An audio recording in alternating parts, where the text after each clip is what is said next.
Həmişə də Röya Ayxan Abşagündə mübarək olsun. Neçə belə səsə Röya xanım haqqında klipimi diyetim oxuyacam inşallah. Amin də, amin də klipimi diyeti oxuyacam. Həmişə də səsimiz alardan zirvələr, yüksəklər, uzaqlar inşallah.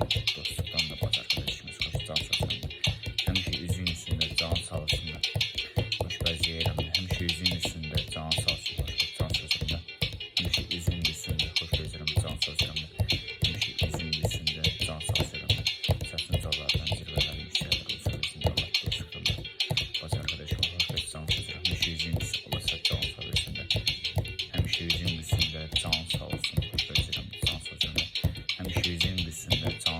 Röya Ayxanla, Röya Ayxan.